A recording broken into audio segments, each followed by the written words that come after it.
Hello, everybody. How's it going?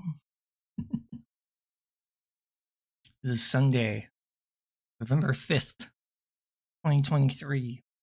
My name is Patrick Stewart, and this is your Taoism lesson for the week. For those who may be new, I am the editor and founder of the Taoist Online, which is a medium.com publication. We publish lots of articles, not just about Taoism, but also philosophy, spirituality, religion, personal stories, really stories about the human experience. So every week, I do these live streams and we talk about Taoism and what it is and how we got here. Specifically, every week, we work through a couple of chapters of this book, 365 Tao, Daily Meditations. In this book by Deng Ming-Dao, you will find very short, brief chapters that you're supposed to go through every single day, one per day, and then think about those and meditate on them. So that's what we're going to do. This is episode 9. We are on chapter 41. Now, because I don't stream every day, what we do is go through as many as we can get through in about the next 45 minutes, and then we'll see where we are. I try and do 7, but usually we only get through about 5. And we're going to keep going. There are 365 chapters in this book, and we will go through every single one over the next year or two. If you want to read anything we publish, you can go to thedaoist.online, or you can check out our homepage, thedaoistonline.org. We are offering some holiday merch. We have an amazing Discord server that you can join and hang out with us and all the editors and writers. There's a couple hundred of us in there now. It's a great place, very chill, very calm. So please, if you want a place you can come express yourself and be who you are naturally, please stop by, and we'd love to have you in there. All right, so let's get going. I'm going to pull up that over here and make sure that I can read this stuff. There it is. Of course, we'll edit this out later. Nice. All right. Chapter 41. Oh, and before we read chapter 41 together, what is Taoism, you may ask? Well, Taoism is an ancient Chinese philosophy / religion. I say it that way because in Chinese, there actually is no word for religion. It's just teaching is the word they use. So as soon as you get there, as soon as you get to that part, you've already lost, some in translation. But about 2,500 years ago, a man by the name of Lao Tzu, mythical, legendary figure, wrote this. This is Dao De Jing. In it, it's very short. It's only about 81 poems. He was a librarian, and he got fed up with all the wars and the corruption he saw in the government in ancient China and all the warring states. So he decided to leave. But on his way out to the country, a border guard stopped him and asked him to write down words of wisdom. So he did. So he legendarily wrote this. Now, there's some debate on whether or not that is a real story, on whether or not, he was a real person, or maybe it was just collected over the years, but it doesn't matter because the wisdom contained therein is true, right? Even if he didn't exist, it doesn't, what he's teaching doesn't need for him to exist, right? Because Taoism really is the focus of nature.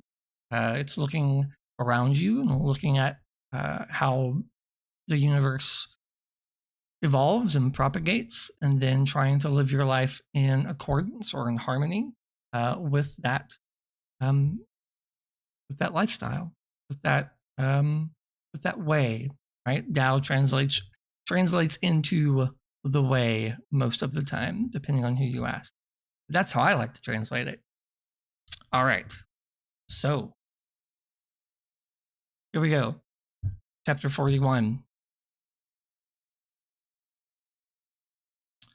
Resolution. Footsteps in the sand, quickly washed away. The seashore mind. Going to the beach means walking in fresh air, listening to the sound of waves, feeling the grit of sand beneath our feet. The narrow ribbon between land and ocean is a perfect place to understand the mind of wisdom. As there is a dynamic balance between sand and water, so too is there a dynamic equilibrium between the crescent and active sides of our minds. Just as the sand is constantly being washed, so too should we keep our minds free of lingering impression. We often let thoughts, regrets, and doubts from past activities carry over into the present. This leads us to conflict. Instead of allowing this to happen, we should act without leaving consequences. This requires great thoroughness. Such completeness is challenging, but to succeed is to live perfectly. By resolving the problems of each day to our utmost satisfaction, we attain the sublime purity of a beach constantly washed by waves. In this book specifically, and in Taoism really generally, water is the metaphor of choice for much of the teaching. Tao is undefinable. It moves through all things. It treats all things equally. For example, if you have a group of robbers and a group of regular non-robbers, right? Water gives nourishment to both people equally. It can be calm. It can be, ravenous. It can wash away rocks. It can destroy mountains. And again, if I put my hand, I can push it out of the way, right? Water is the perfect analogy, perfect metaphor for Taoism, for the Tao. So we see that here, specifically a beach. The thing that stands out to me here is the end of the chapter. We often let thoughts, regrets, and doubts from past activities carry over into the present. This leads us to conflict. Indeed. There's a quote, I don't know where I heard it from, or maybe it's just kind of common knowledge, that, worry about your past is called regret, and worry about your future is called anxiety. So worry in and of itself is really you kind of concentrating on either things that have already happened that you can't change, or things that are coming up that you can prepare for, but since they're not here yet, you can't control what's going to happen in the future either, right? You can prepare for what you think that might happen, but the future's still going to happen the way it happens, right? So in this metaphor where we talk about, the waves coming in and washing away and letting that be kind of your guide on how you live your life, letting that wave come in and then wash away everything that happened, right? Those emotions appear inside of you and then you let them pass. Stuff like anger, worry, anxiety, sadness, but even good emotions, right? Happiness, joy, you can't hang on to anything forever, right? We have to let go of everything eventually, right? Whether it's, when we're kids, it's our favorite toy. When we're teenagers, maybe it's a relationship that isn't working out. As an adult, maybe it's, watching our kids grow up. And none of these are harmful things most of the time. They're just naturally a part of us. And trying to shield ourselves from our own emotions is to behave unnaturally. Your negative emotions are just as a part of you as your positive emotions, right? Anger and jealousy and sadness is just as much you as is happiness, joy, and excitement, right? And trying to deny that is trying to deny who you are. So we have to allow these emotions to pass. And the way we do that is through our daily practice. I do breathing exercises. I do meditation or meditation through breathing exercises. There's a lot of ways to kind of get through that, but that's really what this is kind of getting at, right? Acting without consequences, right? Like behaving in a way where you can do what needs to get done and then let it pass, right? You have to be very thorough. The chapter is exactly right. It's challenging, but if you can do it, if you can get there, then, as this book says, is to live perfectly. By resolving problems of each day to our utmost satisfaction, we attain the sublime purity of a beach constantly washed by waves. So get done what you need to get done for today and let it go. Don't worry about what happened yesterday, because you can't change it. Don't have anxiety about tomorrow. Just do what needs to get done today and let go. All right. 42. Walking. Trail beside stream. Fragrant pine. Rocky red earth. Steep mountain. Walking may be a good metaphor for spiritual life, but there are times when simple hiking is literally the best activity. When one walks in the woods or climbs mountains, there is a wonderful unity of body, mind, and spirit. Hiking strengthens the legs, increases stamina, invigorates the blood, and soothes the mind. Away from the madness of society, one is freed to observe nature's lessons. Erosion, gnarled roots, the carcass of a dead deer, a flight of swallows, the high spirals of hawks, bladed reflections of rushing water, just budding bare branches, gray rock cracked, shattered, and worn, a fallen tree, a lone cloud, the laughter of plum branches, even a little circle of rocks beside the trail. Who put them there? Or did any hand arrange them? And no matter which, what are the secrets of that circle? There are 1,000 meanings in every view if only we open ourselves to see the scripture of the landscape. So my teacher, my Taoist teacher, George Thompson, when I first started taking classes from him a few years ago, he stressed this to us, which was to get out into nature as much as you possibly could, whether that's going for a walk or just sitting outside. He stressed that humans are not, humans did not evolve to stare at screens all day. Humans did not, work for millions of years or however long to, sit in these little boxes that we built for ourselves and disconnect ourselves from everything, around us. We are a part of nature. We are nature just as much as that rock over there is nature, just as much as that tree is nature. Like we are a part of all living things.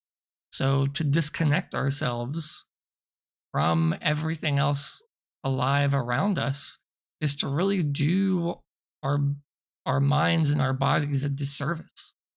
I mean, do you remember being a kid and like walking out barefoot? Or maybe you do this as an adult. You walk out and you step on that cool grass. Like maybe you went to a park and like you get that rush like all the way up your body and kind of tingles, right? There's a reason for that. You making connection with living things feels natural, right? It feels like that's a part of you, because it is. And whenever I do my Qigong, which is a form of movement meditation, the differences I feel from doing it here in my loft or doing it down in the park is striking, right? It's very, very different. As this lists off quite eloquently, gnarled roots, erosion, rocks, birds, the wind, branches, everything. Like just look around and think about what it took for everything to be right where it is at that moment, right? And I love how at the end of the chapter it talks about a little circle of rocks beside the trail, right? So if you're doing a walking trail and you look around, sometimes you'll find um, designs. Maybe someone picked up a couple of branches and made something, or maybe they made a design with rocks.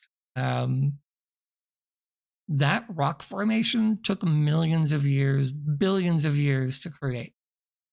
If you think about it, I mean, the minerals that make up that rock, where did those come from? Where did those rocks come from? Did they fall down somewhere? Like, where did those come from? Did that rock come from the same place as this other rock? And I mean, the actions that are required for those rocks to be there at that time, for you to be born when you were, to walk down that trail, exactly when that person had made that circle of rocks, like the trillions of actions that had to happen in order for you to get there at that time to see those rocks is incomprehensible. Like you can't even begin to think about that.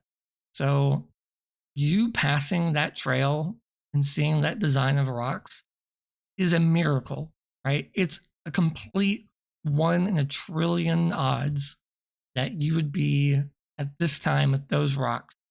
Like you just can't comprehend the odds of that situation. And you really can't connect with that if all you're doing is sitting inside all day, right? If you don't go out into nature and see what's there and really think about those things, take the time, you'll be surprised when you do. It is different. I promise you it's different.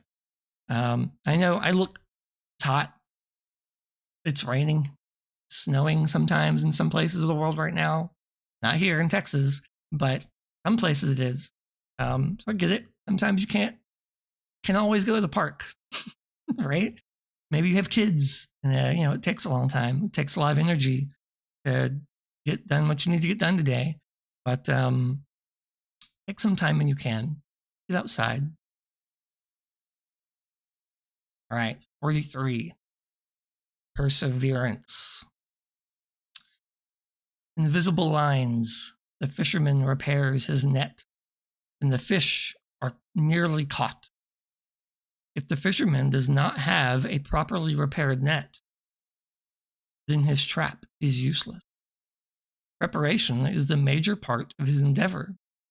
Only when the fisherman keeps his net intact, keeps his boat repaired, and studies the conditions of fish and water does going out to fish become a mere formality.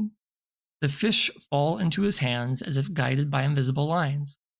When it seems as if nothing encouraging is happening to us, it is important to remember such perseverance. Work may be drudgery, maintaining a home may be routine, and we may find our goals quite distant, but we must preserve and prepare nonetheless. Nevertheless, That will bring a steady peace towards our goals and buoy our faith in rough and threatening times. To taste the fruit of perseverance requires maturity and experience. We need to cultivate patience, planning, and timing. We need our resources even when circumstances seem to be against us. We don't neglect anything we have set in motion. If we nurse our plans through good times and bad, our plans will eventually succeed with the inevitability of fish caught in a net. So this goes back to what we were talking about earlier, which is the waves kind of washing the shore and letting, not worrying about the past or the future. But what about today, right? How do you handle today? Perseverance is the answer here, right? You have to find that inner strength to move on, to keep going, right? To focus on only what is going to happen today. And I think you'll find that when you get to that point where you can just focus on today, how much extra kind of mind power you have, how much energy you have to take care of those things, right? If you're not so worried about yesterday and you're not concerned about tomorrow, that frees up your mind and your abilities to really take care of the tasks at hand, especially with preparation, right? You don't just willy-nilly go about your life and be like, well, whatever happens, happens. Like, guess I don't have to do anything, right? Taoism is not the laziness philosophy, right? It's not a pacifist philosophy. Preparation is still important, right? The fisherman prepares his net, prepares his boat today. So that way, tomorrow, when he gets out onto the water and goes to catch those fish, he will catch more fish, will be more efficient. The fish will simply appear to fall in the net because he did everything he needed to do when it had to be done. In a real life example, let's see. Studying for a test. For those of you who may be younger, who may be in school or college, if you don't study for a test, you're not going to do as well. Or maybe you fail, right? Pretty simple, right? But when you're a week away and you're like, well, I should probably study, the first thing that came to mind is like, well, I've got 6 more days. Surely I've got enough time, right? I have 6 days to go study. And then you don't do it, right? You just procrastinate. And then you get to the day before and you're like, oh my God, I have all this stuff to memorize. And you sit down and you stay up late, right? And that, in a way, is its own form of perseverance. I mean, you did study, right? But think about how much better you'd have done had you taken the time to really persevere, sit there, and get done what you needed to get done today, right? It's hard. That's the hardest thing for me sometimes, is trying to not procrastinate, right? Lions don't procrastinate. They need their food. Like, they go out and hunt when they're hungry. And when they're not hungry, they sit there, right? Like, it's a very human trait, right? Like laziness. It's very, like, putting off today what you can do tomorrow. Seems very human. But that's not supernatural if we look around, right? So yeah, that's what this is getting at for me. If you have any thoughts in the chat, by all means, please let me know, and I will comment on them. All right. Chapter 44, stretching. when young things are soft, when old things are brittle. Stretching both literally and metaphorically is a necessary part of life. Physically, a good program of stretching emphasizes all parts of the body. You loosen the joints and tendons first, so that subsequent movements will not hurt. Then, methodically stretch the body, beginning with the larger muscle groups, such as the legs and back, and proceed to finer and smaller parts like fingers. Coordinate stretching with breathing. Use long and gentle stretches rather than bouncing ones.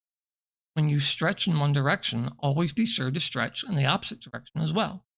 If you follow this procedure, your flexibility will undoubtedly increase.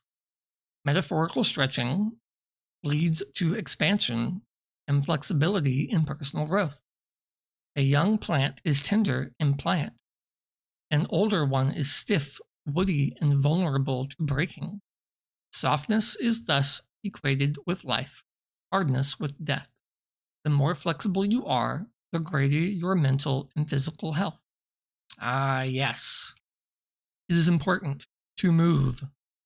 In Taoism, we're taught that our bodies are an energy factory, and that the heart of this energy factory is right below your belly button, called the dantian.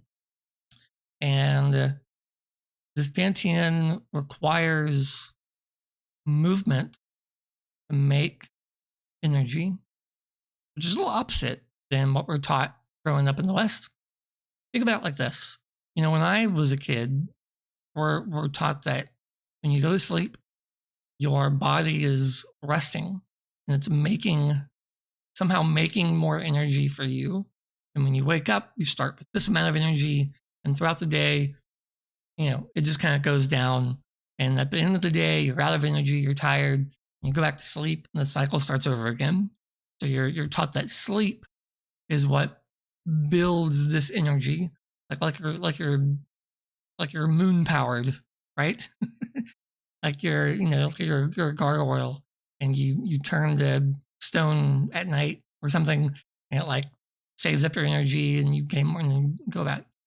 All right, in Taoism, we're taught that we need movement to build this energy. Like, have you ever gone outside?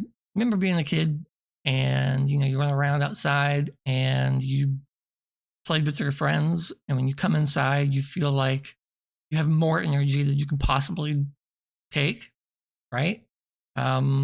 Or you ever gone for a walk or had a really busy day at work, and you exercise and you feel more alive, right? You feel like you could do almost anything. That's what's going on, right? Like, that's the feeling, is you're using your movement and your body, and that's generating more energy for you to then continue, right? Qigong, Tai Chi, a lot of the martial arts, is an attempt to do this in practice, right? To give you yoga, right? Same thing.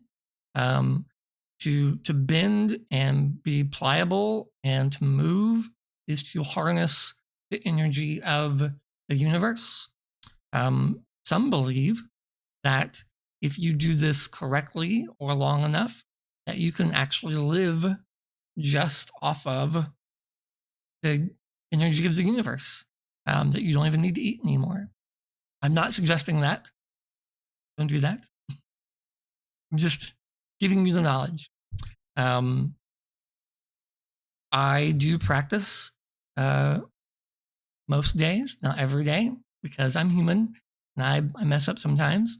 That's my goal every single day, is to bend and move, and it's important that you do that correctly. For example, in here, you want to stretch both sides. Taoism definitely equates stiffness and hardness with death. I know here on that second page, it says, a young plant is tender and pliant. An older one is stiff, woody, and vulnerable to breaking. That's very much the metaphor you'll find in Taoist texts. Just look around. Like, look at young people versus old people, right? When you're young, you're running around and you jump all over the place and you climb on things and you bend over backwards and do all these crazy things. When you're old, you're just like, you're just very stiff. That's because we didn't take care of ourselves, right? We need to continue to move and be active and exercise. And if you don't, your muscles atrophy and your joints harden. And to stay alive, we need to move. And again, it's that movement. It's energy through movement. It's life through continuously going. And not working like crazy all the time, right? Like, don't beat yourself up like that, but don't sit here all day either, right? Go out, go do something, have fun, right? Be alive, enjoy this existence while you can. We can beat inflation with, yeah. In the chat, the thought of living on air is fascinating. Yeah, thanks, Inya. Yeah, it is. Isn't that interesting? I don't have enough time to go through all that. Maybe we will one day. Maybe I'll write something about it one day, and I'll put it on Medium. I'll put it in the publication. All right, circulation. Spirituality begins in the loins, ascends up the back, and returns to the navel. Spirituality is not just mental activity. It is also an expression of energy. The source of this energy is physical, rooted in the basic chemistry of the body. Self-cultivation refines this energy for spiritual attainment. Enlightenment for a follower of Tao is therefore a psychophysical achievement. It is a state of being rather than a mere intellectual understanding. Once the energy is awakened through special exercises and meditations, the follower of Tao knows how to draw this energy upward. The force begins from the genitals and arises up the spine. On its way, it nourishes the kidneys, nerves, and blood vessels. When it passes the base of the skull, the nervous system and the lower parts of the brain are stimulated. Reaching the crown, this river of energy opens the entire subconscious potential of a human being. Descending downward, it nourishes the eyes, the senses, the vital organs. Cascading towards the navel, it returns to our original state of purity. From there, it returns to the loins again, ready to be drawn into another circuit. Just as all existence operates on a continuum between gross physical matter and the most subtle levels of consciousness, so too does the follower of Tao utilize all parts of the body, mind, and spirit for spiritual devotion. Here it is, guys. We just talked about this in the previous chapter. Yeah, the Dantian, it's your energy factory. So this chapter breaks down literally how this works. Okay, so yes, it begins right below your belly button, in your loins, in your genitals for a lot of times. Isn't that just fitting? Isn't that just toot your horn, man? But yeah, so starts at the bottom, goes up your back, to your nervous system, comes all the way back up into your head, stimulates your brain, comes back down into your face, into your extremities, and begins again as a cycle, right? Just like, well, if you look at the icon right here, yin yang, right? Everything returns. Everything moves in cycles, right? Meditation, Qigong, Tai Chi, yoga is self-cultivation of everything. Specifically, in this chapter, of the Tao, of the energy of the universe, right? And through these movements, through these exercises, whether they be mental exercises or physical exercises, right? Meditation through movement, you're generating and cycling the energy throughout your body, right? And this chapter is breaking down how that physically works. One of the reasons earlier why being outside is so important when you do being barefoot, also when you do these meditations and movements outside, is through your feet you can draw in the energy of the earth into you and then use that to cycle throughout your body. It's that connection. Remember how I said that when you step into that cool grass, feel that jolt go up your spine, right? It starts in your feet, it comes up, it goes straight up to your head and hits you in the fingertips. It's like being electrocuted, right? You ever been electrocuted? I unfortunately have. That's what you get for working in computers and not unplugging things when you should, right? It goes straight across and comes out the other side, right? And you feel it, right? And it's the same way with energy from anything, right? You'll feel it come up and cycle throughout your body. And the cycle can continue over and over and over again. It is I know it seems very mystical. It seems very new age. I get it, right? It's a big leap. I was kind of like, this is some hippie bullshit when I first started learning this. But I wouldn't tell you it works if it didn't work for me, right? You feel better. You do. Get outside, you soak in the sun, you do the movements. Even if it's not trained movements, right? Even if you're just walking or running, right? That is its own form, in my opinion, of Qigong, right? It's the cultivation of that energy into yourself. It does make you feel better. I hope you try it, right? I hope that your cultivation of the Tao brings you joy and happiness throughout your day. And the more you do it, the better you'll feel. Okay? Promise. Organization. Organization. Pattern and creativity are the two poles of action. It is wise to plan each day by setting goals for oneself and organizing activities to be accomplished. One can be sure that each day will be full and never wasted. Followers of Tao use patterns when planning. They observe the ways of nature, perceive the invisible lines of destiny. They imagine a pattern for their entire lives, and in this way, they ensure overall success. Each day, they match interim patterns against their master goals, and so navigate life with sureness and grace. It is precisely this ability to discern and manipulate patterns unknown to the ordinary person that makes the follower of Tao formidable. When unpredictable things happen, those who follow Tao are also skilled at improvisation. If circumstances deny them, they change immediately. To avoid confusion, they still discern the patterns of the situation and create new ones.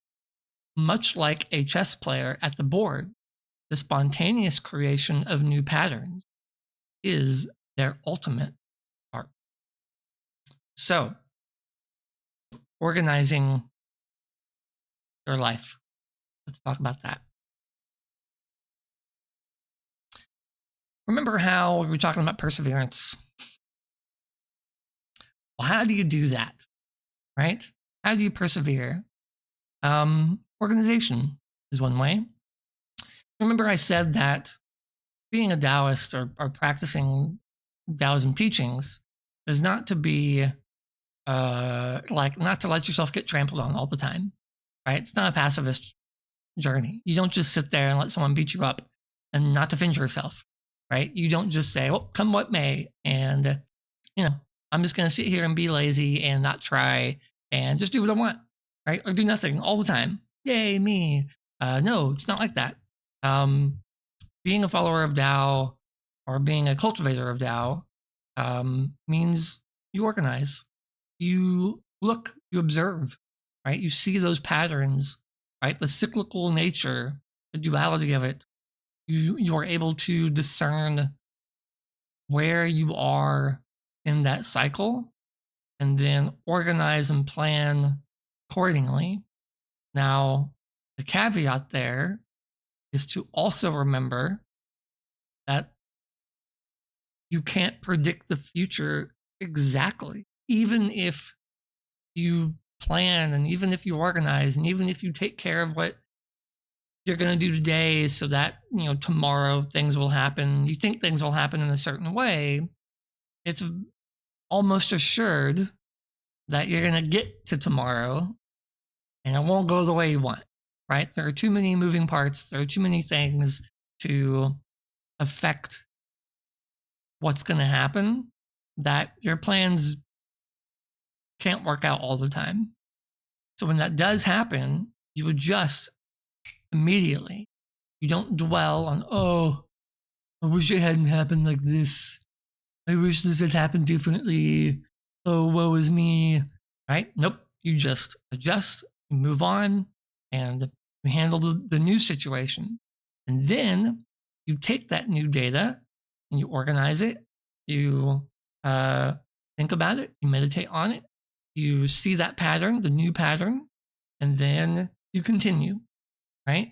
And improvisation is such a good word for what's going on. I've tried to be honest with my kids and say that I don't have everything figured out. I mean, from an early age, I tried to express that we're kind of making this up as we go, right? Like nobody writes a book on how to be a parent. Like I mean, there are lots of books on how to be a parent, but nobody writes a book for how to be a parent to your kids in your life. Let me be more specific there. So, I can't, when my kids come to me and say, Dad, how should I handle the situation? I don't know. Like, that didn't happen to me when I was a kid. Like, I didn't grow up in today's society. You just kind of think about it and make it up. And then your kids are like, oh, yeah, that's what I'm going to do. You're very smart. And I playing it by ear, right? I'm like a musician where I hear a song and then someone says, hey, go play with this. All right. Like I was a drummer for years. I played drums all through junior high, high school, college, into my 20s. Lots of jazz. And jazz is all about improvisation. And someone plays a melody and you just have to make it up as you go. There's no music. There's no, chart. You just play whatever comes out and that's it. That's what your life is going to be like a lot of times. I can practice as a drummer. I can play along with other songs. I can learn new beats and rhythms. But when I get there to that gig and the saxophone player says, hey, here's this new thing that you've never heard of before. 1, 2, 3, go. You just got to play it. And that's what being a parent's like. That's what your life is going to be like. You're going to get to tomorrow and something's going to happen that you couldn't possibly have seen coming. And you've got to improv it. You just got to make up what you want to do. You think about it. You look at kind of how you got here and, see how you might go in the future and then make a decision and go. And you can't look back on your past decisions and regret. You can't worry about the other things you can't control in the future. You recognize those patterns, organize them. You organize your life the best way you can and move on and let go of everything else. Organizing, improvisation, spontaneity. Be spontaneous, right? Spontaneously be able to move on, if that makes sense. All right, we're going to do one more, and that'll be it. Impermanence. A good one. This is good. I like this one. This will be a good one to end on. Tidal windstorm splits trees and rock, yet cannot last a day. So much less man's work. When a storm hits, an entire ocean of wind can rain. When a storm hits, an entire ocean of wind and rain is spent upon the land. Leaves are turned inside out, branches are torn, and even hard granite is worn away. But such gales seldom last an entire day. In spite of the tremendous amount of force that is released, the storm cannot last.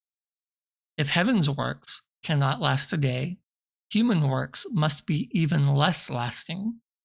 Governments barely survive from year to year. The rules of society are constantly being challenged, the family erodes, personal relationships decay, and one's career topples. Even the monuments of the world are now being destroyed by air pollution and neglect. Nothing lasts. It is simple fact that no event set in motion by human beings lasts forever. All our efforts are temporary. They borrow from pre-existing forces, ride the current of natural events, and disappear according to the dictates of the situation. It is best to realize the transitory nature of things and work with it. Understanding the world's empirical nature can be the biggest advantage of all. The impermanence of all things. One day you won't be here. One day I won't be here. One day this website won't be here. One day this recording won't be here. One day this house won't be here. Go on, right? Even the Great Pyramids and all their thousands of years of history won't be here at one point. The earth won't be here at one point. And at that point, what did it matter? What did any of it matter? It's easy to get into that real nihilistic point of view when you start to think about millions and millions and billions of years into the future, right? But it's important to not use that knowledge to think, well, none of this matters. Because it does matter. It matters to you. It matters to the people around you. You know, I wrote something the other day in our Discord server where some people, you know, they want to live forever. They're curious about how it'll all end. But from your point of view, the universe ends with you. Because you won't be around to see how the universe ends for anybody else. So, in a way, you're going to live to see the end of all things. And that's important, right? Important to keep that in mind. It's important to remember that your actions have a real effect on others. Now, yes, at some point, maybe the direct impact of your actions will wither and fade. But if we look at something like the circle of rocks we were talking about in the earlier chapter this morning, billions of years of actions led to that moment, right? Maybe a deer 1,000 years ago walked across that path and fell over and knocked off a piece of rock, and it rolled down that hill so that some person 2,000 years later could pick that rock up and put it in that circle, right? So did that deer matter? I mean, if he hadn't been there to knock that rock over, wouldn't have been there to be put in that circle for you to see it. So the impermanence of things is counterbalanced by the fact that everything you do cannot be contained with just you. It is, you ever heard that saying that, like, the butterfly flaps its wings and causes a hurricane, right? Or causes a tsunami across the ocean. We don't know. It's impossible to understand that it's impossible to know what our actions will cause. It doesn't mean we're going to live forever. It doesn't mean we're going somewhere, right? Or we're just going to sit there and watch it all occur. But it is important to keep in mind. It's the duality of it, right? Our actions may ripple throughout time, but our time we have to create those ripples is finite, is defined. And we don't know that definition. I remember growing up in church, and one of the reasons they would try and convince us to believe is that, oh, you could die tomorrow. Don't want to go to, you don't want to go to hell, right? And you scare you into, believing. But, in the Taoist sense, it's more literal than that, right? It's not about what comes next, right? No, we're not concerned about what happens after we die. We're concerned about what we're doing right now. And we're concerned about how it's affecting those people around you. Yeah, the impermanence. Even I love the example here in this chapter. Even a giant storm can come in, it can knock down your house and wear down rocks and mountains and blow over trees. But even that ends, right? Even all storms end, all negative things end, and all positive things end as well. And that's important to remember. Important to prepare yourself when those positive things are going to come to an end. And it's important to prepare and organize to be ready for those negative things, right? And when those negative things happen, to know that they will end and that it will cycle in all things. Everything moves all the time, never stops, never slows down.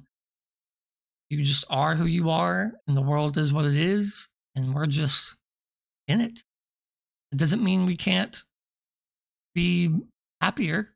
It doesn't mean we can't have a positive change in the world. But it's important to remember. All right. In chat, Inya called it the universe. Yeah. Y-O-U-I-niverse. The universe. Yeah. Your universe. Another question. So is this similar to chakras in a way? Yeah. Yeah, it's related. Yeah, it's definitely related. A lot of these religions in the East are based on kind of shamanistic, the natural order of things, right? So you kind of, everyone was kind of observing what was going on back then and then trying to make sense and organize it. And they were all kind of touching on the same thing, but the way it kind of worked out based on cultural differences or, the belief system at the time and how they were incorporated. Yeah, they play out in different ways, but you'll find very, very similar aspects to, Hinduism and Buddhism and Taoism and Confucianism. Like it's all seems to be coming from like the same place. It just worked out a little differently over thousands of years. So yeah, it's very similar.